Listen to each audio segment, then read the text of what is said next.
Lord of the Flies, Excerpt 1. Ralph spoke absently. The shell was interesting and pretty, and a worthy plaything. But the vivid phantoms of his daydreams still interposed between him and Piggy, who in this context was an irrelevance. The palm sapling, bending, pushed the shell across the weeds.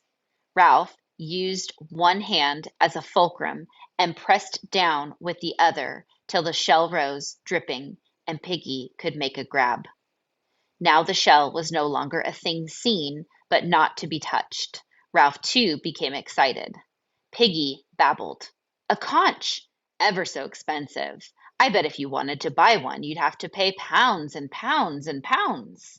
He had it on his garden wall, and my auntie Ralph took the shell from Piggy, and a little water ran down his arm. The In color, the shell was deep cream, touched here and there with a fading pink. Between the point worn away into a little hole, and the pink lips of the mouth lay 18 inches of shell with a slight spiral twist, and covered with a delicate embossed pattern. Ralph shook sand out of the deep tube. "Mooed like a cow," he said. "He had some white stones, too, and a bird cage with a green parrot. He didn't blow the white stones, of course, and he said—" Piggy paused for breath and stroked the glistening thing that lay in Ralph's hands. "Ralph!" Ralph looked up. "We can use this to call the others. Have a meeting. They'll come when they hear us." He beamed at Ralph. "That was what you meant, didn't you? That's why you got the conch out of the water?"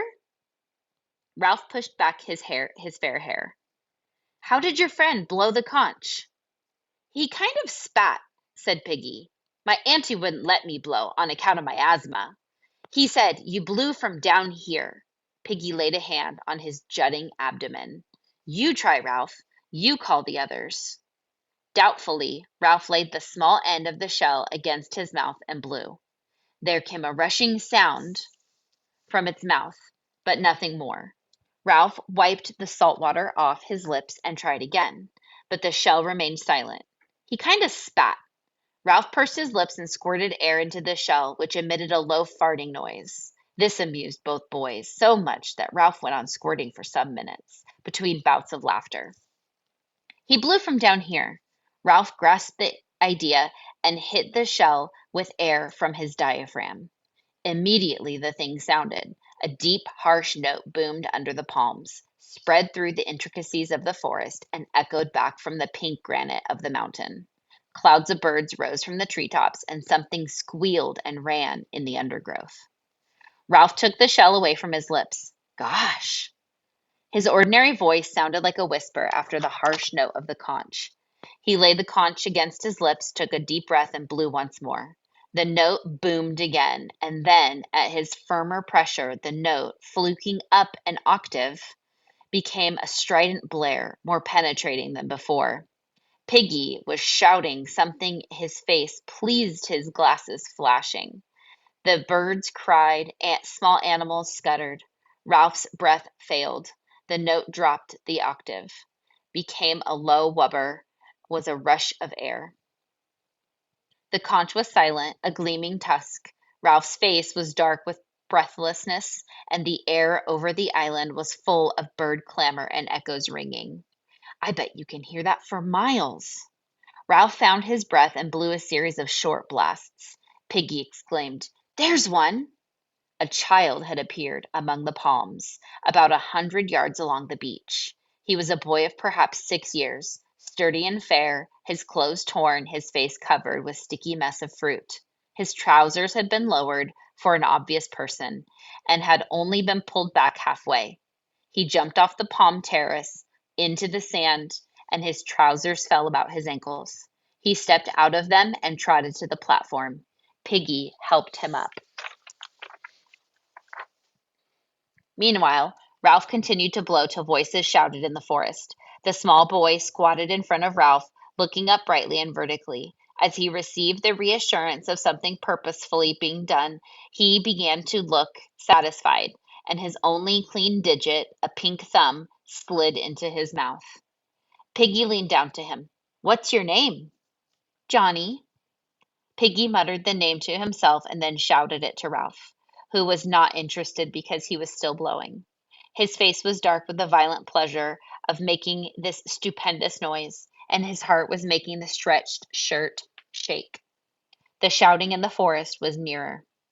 Signs of life were visible now on the beach. The sand, trembling beneath the heat haze, concealed many figures in its miles of length. Boys were making their way toward the platform through the hot, dumb sand. 3 small children, no older than Johnny, appeared from startlingly close at hand, where they had been gorging fruit in the forest. A dark little boy, not much younger than Piggy, parted a tangle of undergrowth, walked onto the platform, and smiled cheerfully at everybody. More and more of them came. Taking their cue from the innocent Johnny, they sat down on the fallen palm trunks and waited. Ralph continued to blow short, penetrating blasts. Piggy moved among the crowd, asking names and frowning to remember them. The children gave him the same simple obedience they had given to the men with megaphones. Some were naked and carrying their clothes, other half naked, one more or less dressed in school uniforms, gray, blue, fawn jacketed, or jerseyed. There were badges, mottos even, stripes of color, and stockings and pullovers. Their heads clustered above the trunks in the green shade, heads brown, fair, black, chestnut, sandy, moose-colored. Heads muttering, whispering, heads full of eyes that watched Ralph and speculated. Something was being done. The children who came along the beach, singly or in twos, leapt into visibility when they crossed the line from heat haze to near sand. Here, the eye was first attracted to a black, bat-like creature that danced on the sand, and only later perceived the body above it. The bat was the child's shadow, shrunk by the vertical sun to a patch between the hurrying feet. Even while he blew, Ralph noticed the last pair of bodies that reached the platform, above the fluttering patch of black. The 2 boys, bullet-headed with hair like tow, flung themselves down and lay grinning and panting at Ralph like dogs. They were twins. At the eye was shocked and incredulous at such cheery duplication. They breathed together, they grinned together, they were chunky and vital.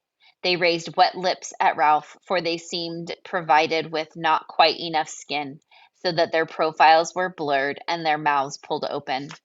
Piggy bent his flashing glasses to them and could be heard between the blasts, repeating their names. Sam, Eric, Sam, Eric.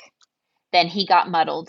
The twins shook their heads and pointed at each other, and the crowd laughed. At last Ralph ceased to blow and sat there, the conch trailing from one hand, his head bowed on his knees. As the echoes died away, so did the laughter, and there was silence. Within the diamond haze of the beach, something dark was fumbling along. Ralph saw it first and watched till the intentness of his gaze drew all eyes that way. Then the creature stepped from mirage on to clear sand, and they saw that the darkness was not all shadow, but mostly clothing. The creature was a party of boys, marching approximately in step in 2 parallel lines, and dressed in strangely eccentric clothing. Shorts, shirts, and different garments they carried in their hands, but each boy wore a square black cap with a silver badge on it. Their bodies from throat to ankle were hidden by black cloaks, which bore a long silver cross on the left breast, and each neck was finished off with a ham bone frill. The heat of the tropics, the descent, the search for food, and now this sweaty march along the blazing beach had given them the complexions of newly washed plums. The boys who controlled them was dressed in the same way, though his cap badge was golden.